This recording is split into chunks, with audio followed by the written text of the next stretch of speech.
Mas sonhar todas as noites ou se lembrar dos sonhos todos os dias não significa necessariamente que isso é um sono bom. Né? Voltamos à pergunta. Porque muita gente pergunta assim, Caio, eu não sonho, então acho que meu sono é ruim. Não é assim. Que era o contrário. Se você sonhou, você não teve um sono realmente profundo.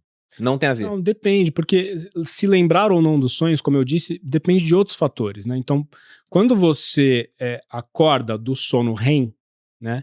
E você tem aquela lembrança de algo que acabou de acontecer, conforme você vai entrando na vigília, esse aumento de dopamina, de noradrenalina, que vai acontecendo gradualmente com a vigília, apaga a memória do sonho.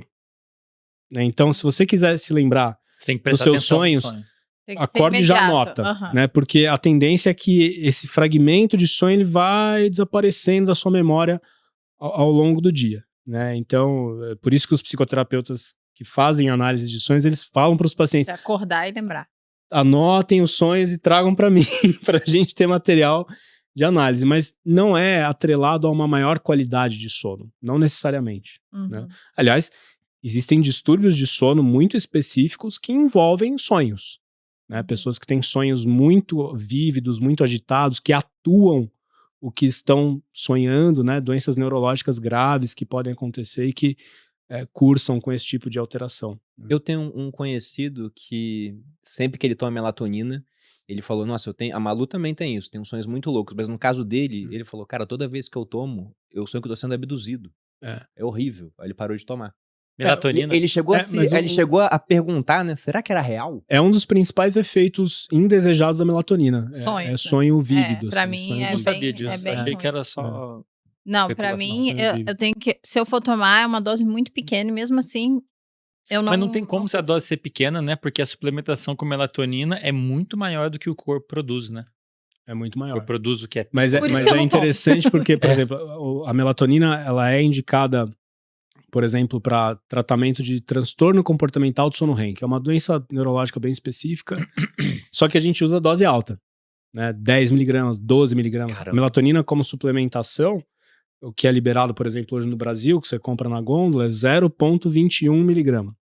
Né, por dose. Né? Isso da última vez que eu olhei, eu sempre olho na farmácia, na prateleira lá. Se você for nas farmácias brasileiras, vai ter lá em gota, cápsula, 0,21 miligramas. Sim. Você vai nos Estados Unidos, tem melatonina de 10, de 20, de 30, aí o cara vai lá e toma 4 gummies, né? Com super dose. Né? Gummezinho pra dormir. E melatonina não tem a função apenas, né, na cronobiologia e nos ritmos circadianos. Ela tem outras funções, né? Exato. Regulação de glicemia, ação da insulina, função antioxidante. Tem estudo com câncer, mas em doses altíssimas, né? 80, 90 miligramas, mas aí são outros contextos, né? Mas a melatonina em si é uma substância que, pelo menos no meio que eu convivo, muita gente usa. Sim. Hoje em dia, sim. E tem, por exemplo, uma contraindicação, ou o pessoal pode estar abusando da dose, em si ela é um hormônio, se toma muito você para de produzir, fica dependente. Não, a melatonina ela é um hormônio, mas ela é um hormônio diferente do que a gente conhece desses que funcionam por feedback negativo, positivo, né? Você toma mais, inibe a produção interna. Não, melatonina não funciona dessa forma. Não tenho aqui na minha memória uma contraindicação absoluta da melatonina, tá? A não ser que a pessoa seja alérgica a um componente ali do produto. Mas, assim, superdose tem relatos aí de alterações de sono, né? A pessoa, em vez de melhorar o sono, pode piorar por uma desregulação circadiana mesmo, pode ficar muito sonolenta no dia seguinte e ter alguma sedação ali indesejada e algumas complicações cardiovasculares. Mas esse estudo de uma associação ali de problemas cardiovasculares saiu recentemente. São associações, tá? Associação é diferente de uma relação de causalidade. Tá? Então a gente precisa tomar... Quando esse estudo saiu... Aí sai na mídia. Eu tomo melatonina, será que eu vou infartar? Né? Vou morrer? Não, calma. São associações, a gente não pode afirmar que todo mundo que toma melatonina vai infartar. Parece ser relativamente seguro. Eu acho que o pior efeito colateral é a pessoa achar que ela vai fazer milagre e deixar de fazer as outras coisas que são mais importantes. Ela compensa com a melatonina. Ela não faz nada, ela não se expõe à luz do jeito certo, ela fica terceirizar para um comportamento... Mais uma vez, uma pílula mágica. Exatamente. Uma pílula mágica. Mais uma pílula mágica. Eu concordo. É o pior efeito colateral que tem, é você... Aquilo adia o teu processo de autoconhecimento, o teu processo de cura, digamos assim. Sim. Né? Porque você... Não, eu vou tomar isso aqui e isso vai resolver. Quem dera, né? Quem dera. Quem dera fosse verdade. Infelizmente, na vida do adulto...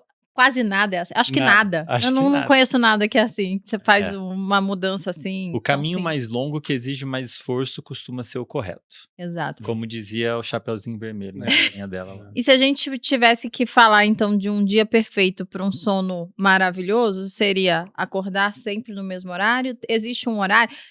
Tem isso também, né? Existiu aí... há um tempo atrás, essa onda do eu sou vespertino, eu sou matutino, e eu acho que a gente até já falou disso aqui num podcast, onde o profissional que estava aqui, que eu não me lembro quem foi, talvez tenha sido você, André, aí falou que o matutino e o vespertino são o quê? Meia hora de diferença? Uma hora, não é tanta coisa assim, né? Mas é tudo de manhã também, né? Mas o cara, as pessoas falam assim, não, eu sou mais vespertino, então por isso eu fico acordado até 3 da manhã. Exato. Assim, o nosso corpo tem um ritmo, né? Nosso corpo, só que ele varia de pessoa para pessoa, varia com a idade, existe um componente genético por trás de como os nossos reloginhos fazem tic-tac e, portanto, como é que vai ser o ritmo ao longo do dia, né? E colocando de uma forma bem grosseira, a gente consegue separar as pessoas entre grupos, né? Tem os matutinos que têm uma tendência natural, inclusive em parte por conta de questão genética, por acordar e dormir mais cedo, e no outro extremo, a gente tem os vespertinos que têm uma tendência por dormir e acordar mais tarde. E isso me leva a dizer uma frase que eu venho falando sempre: acordar cedo não é o ideal para todo mundo.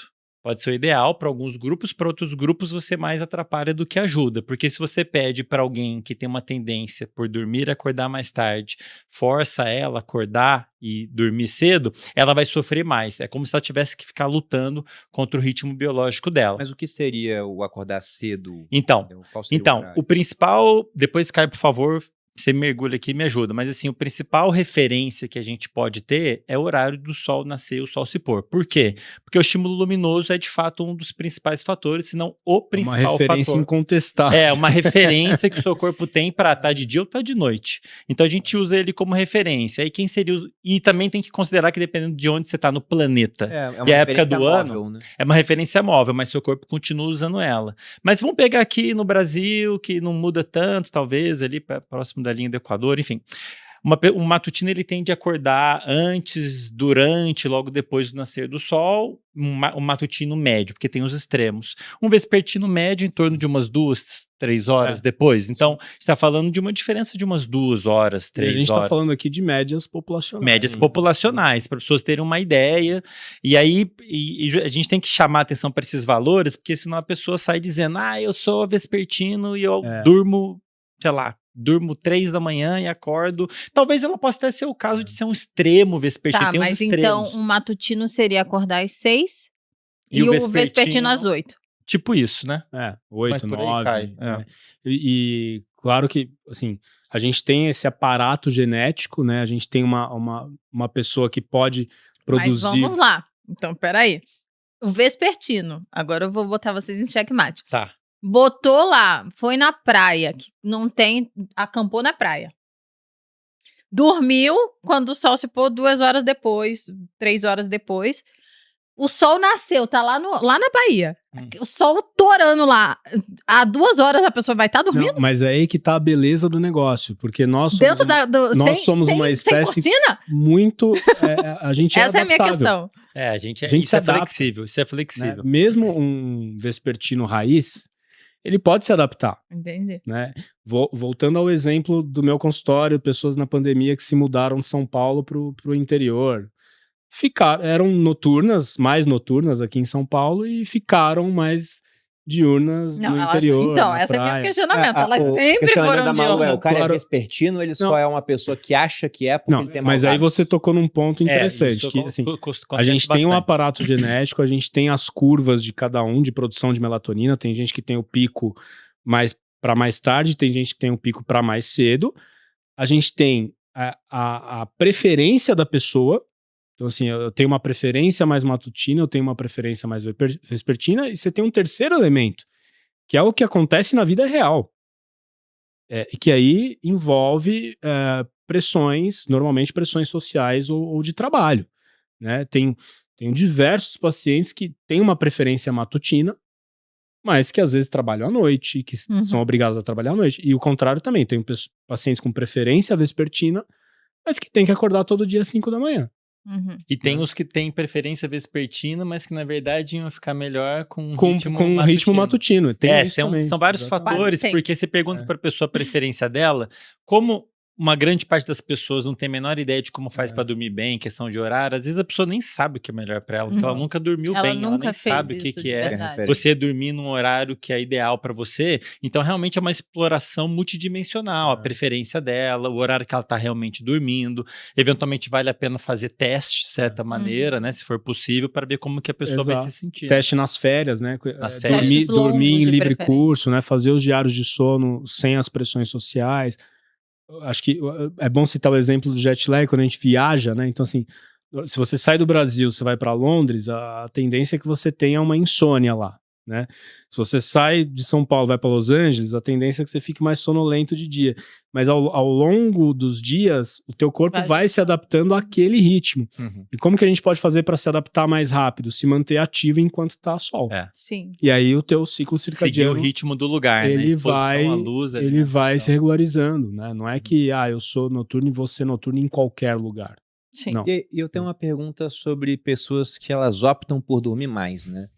Eu sei de 3 atletas, o LeBron James, o nosso piloto de Fórmula 1, o Bortoleto, e se eu não me engano o Haaland, na Noruega, eles dormem mais de 10 horas por dia. O Bortoleto, ele dorme 12 horas por dia, pelo que o irmão dele, uma vez a gente conversou aqui no grupo, me contou da rotina. Falei, caramba, 12 horas por dia, eu acho que se eu quiser, eu não consigo dormir tudo isso.